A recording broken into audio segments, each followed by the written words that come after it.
చిన్నాన మీద జరిగిన ఈ ఘటన నిజంగా అత్యంత దారుణమైన, రాజకీయంగా అత్యంత నీచమైన చర్య.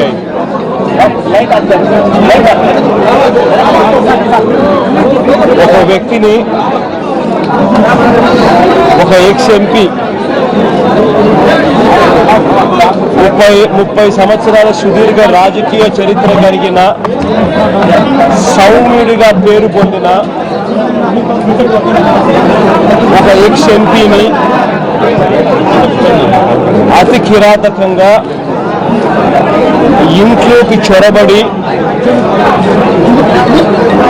ఇంట్లో ఎవరూ లేని సమయంలో ఇంట్లోకి వచ్చి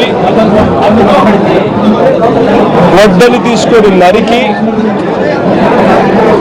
అత్యంత దారుణంగా చంపడం అన్నది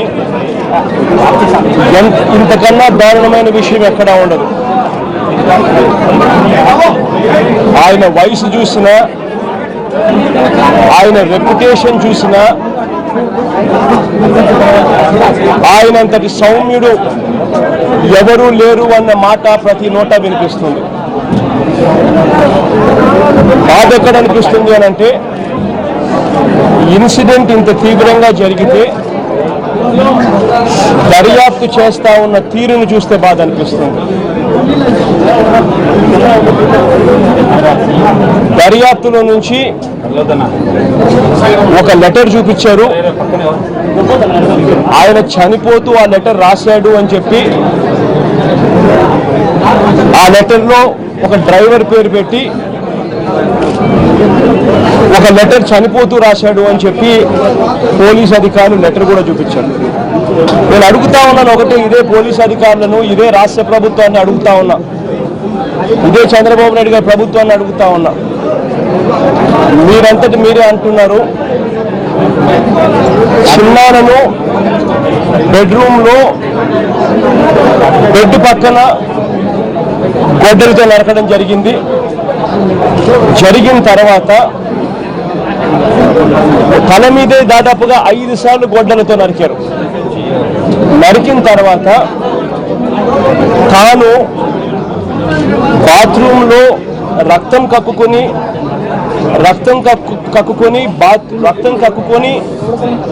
ఆ తర్వాత బాత్రూంకు తాను వెళ్ళి ఆ బాత్రూంలో రక్తం తక్కువైనందువల్ల మూర్చొచ్చి పడిపోయి కమోడును కొట్టుకుని చనిపోయినట్టుగా ఫ్యాబ్రికేట్ చేసేందుకు ఏకంగా చిన్నానను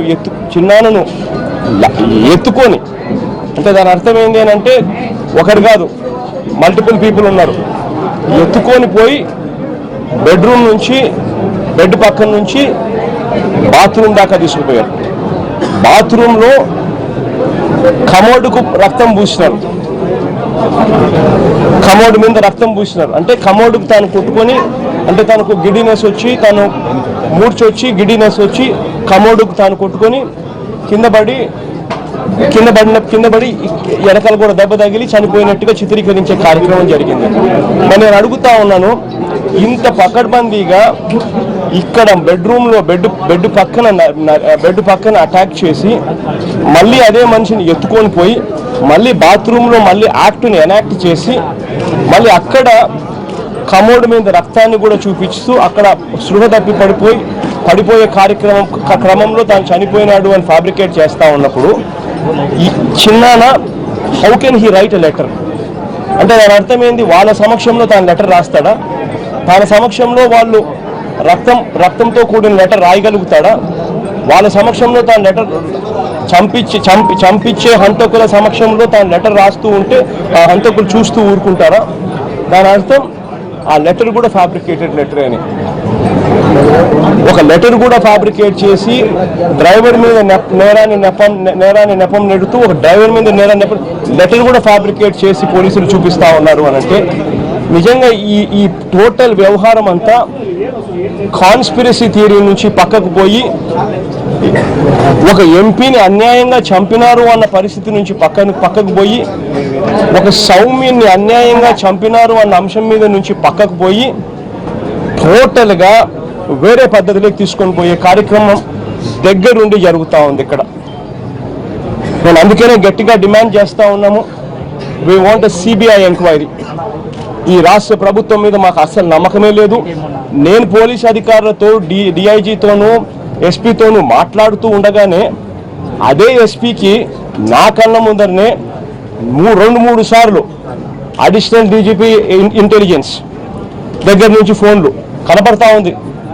అడిషనల్ డీజీ ఇంటెలిజెన్స్ అని చెప్పి, అంటే ఏబి వెంకటేశ్వరరావు గారి ఫోన్లు నా కళ్ళ ముందరనే వరుసగా ఎస్పీ పక్కనే ఉన్నాడు, నాకు చెప్తా ఉన్నాడు విషయాలు. ఏబి వెంకటేశ్వరరావు గారి దగ్గర నుంచి వరుసగా ఫోన్లు. అంటే ఇంత దారుణంగా ఇంటెలిజెన్స్ ఏడి ఎస్పీతో డైరెక్ట్గా ఇన్ని సార్లు నా కళ్ళ ముందరనే ఏ స్థాయిలో మానిటర్ చేసి దీన్ని తప్పుదో పట్టించే కార్యక్రమం ఎంత పగడ్బందీగా చేస్తా ఉన్నదానికి నిదర్శనం. అందుకనే నిజాలు బయటికి రావాలి. చేసిన వాళ్ళు ఎవరైనా కూడా, ఎంత పెద్దవాళ్ళైనా కూడా వాళ్ళ విషయాలు తెలియాలి. ఎందుకు చేసినారు అన్న విషయం బయటికి రావాలి. ఒక పద్ధతి ప్రకారం జరిగిన ఈ అంశాన్ని ఎంక్వైరీ ద్వారా చేసిన వాళ్ళ మూలాల దగ్గరికి పోవాలి. ఎంత దారుణంగా జరుగుతూ ఉన్న ఈ రాష్ట్రంలో రాజకీయాలంటే, మొట్టమొదటిగా మా తాతని చంపారు.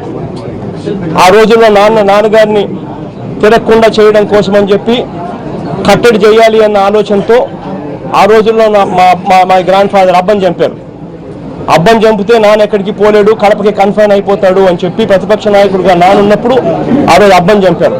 ఆ రోజు ముఖ్యమంత్రిగా ఉన్న వ్యక్తి ఇదే చంద్రబాబు నాయుడు గారు. ఆ తర్వాత మా నాన్నని చంపారు. నాన్నని చంపిన విషయం ఇప్పటికి కూడా మా మనసులో ఇప్పటికి కూడా డౌట్గానే ఉంది. ఆ టైంలో ఎంక్వైరీ చేసింది, సిబిఐ ఎంక్వైరీ చేసింది ఎవరు అని అంటే జేడి లక్ష్మీనారాయణ. సెప్టెంబర్ 2వ తారీఖున హెలికాప్టర్ క్రాష్ జరిగితే ఆగస్టు 31వ తారీఖున, అంటే హెలికాప్టర్ క్రాష్ కరెక్ట్గా 2-3 రోజుల ముందర అసెంబ్లీలో చంద్రబాబు నాయుడు గారు అన్న మాటలు నాన్నను ఉద్దేశించి, ఇదే అసెంబ్లీకి నువ్వు ఎలా వస్తావో నేను చూస్తాను అని చెప్పి నిండు అసెంబ్లీలో చంద్రబాబు నాయుడు గారు నాన్ని ఛాలెంజ్ చేశాడు. చేస్తే సెప్టెంబర్ 1వ తారీఖున ఈనాడులో అదే క్లిప్పింగ్, అదే మాట బయటకు వచ్చింది హెడ్లైన్స్లో. చంద్రబాబు నాయుడు ఛాలెంజ్, అసెంబ్లీకి ఎలా వస్తారో రాజశేఖర రెడ్డి అన్నారు. నాన్నని చంపారు. దాని తర్వాత నన్ను చంపాలని ప్రయత్నం చేశారు. సాక్షాత్తు ఎయిర్పోర్ట్లోనే ఎవరు వెళ్ళలేని ప్రదేశంలోకే ఏకంగా కత్తులను తీసుకొని వచ్చి డైరెక్ట్గా తెలుగుదేశం పార్టీతో సత్సంబంధాలు కలిగిన వ్యక్తి, తన మీద ప్రీవియస్లీ క్రిమినల్ కేసులు ఉన్న వ్యక్తి ఈ దాడి చేశాడు. దాన్ని మళ్ళా వెటకారం చేస్తూ వీళ్ళు మాట్లాడతారు. 3 చోట్ల చూస్తే 3 చోట్ల ఒకే ఒక వ్యక్తి కనిపిస్తాడు, చంద్రబాబు నాయుడు గారు. నాన్నగారు ప్రతిపక్షంలో ఉన్నప్పుడు రాజారెడ్డిగా అబ్బని చంపినప్పుడు చంద్రబాబు నాయుడే. నాన్నగారు హెలికాప్టర్ క్రాష్లో చనిపోయినప్పుడు అసెంబ్లీలో అన్న మాటలు చంద్రబాబు నాయుడు గారే.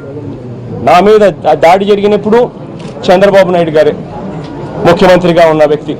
మళ్ళీ ఇవాళ చిన్నాన్న మీద దాడి జరిగిన నేపథ్యంలో ముఖ్యమంత్రిగా ఉన్న వ్యక్తి మళ్ళీ చంద్రబాబు నాయుడు గారే. ఎక్కడ చూసినా కూడా కాన్స్పిరసీ థియరీ కనిపిస్తూ ఉంది. చేసింది ఎవరైనా కూడా వాళ్ళ మూలాలు బయటికి రావాలి. We are demanding CBI enquiry. CBI enquiry చేస్తేనే రాష్ట్ర ప్రభుత్వం అధికారుల చేతిలో నుంచి ఈ ఎంక్వైరీ చంద్రబాబు నాయుడు గారికి రిపోర్ట్ చేసే పరిస్థితి నుంచి బయటికి పోయి, ఎప్పుడైతే చంద్రబాబు నాయుడు గారికి రిపోర్ట్ చేసే పరిస్థితి నుంచి ఇండిపెండెంట్గా ఎంక్వైరీ చేసే పరిస్థితి ఎప్పుడైతే వస్తుందో అప్పుడే న్యాయం అనేది ఖచ్చితంగా జరుగుతుంది. So we are demanding CBI enquiry. ఈ సిబిఐ ఎంక్వైరీ కోసం we will represent everybody whomsoever needs to be represented.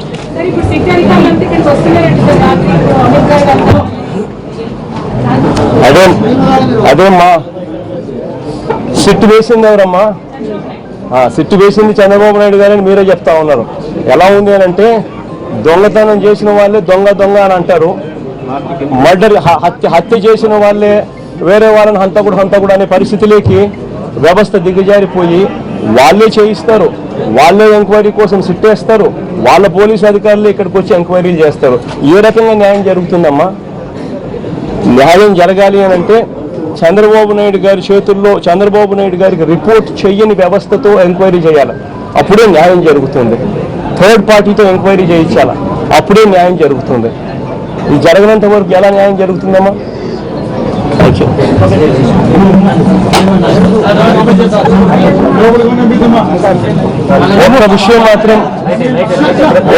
ఒక్క విషయం మాత్రం మీడియా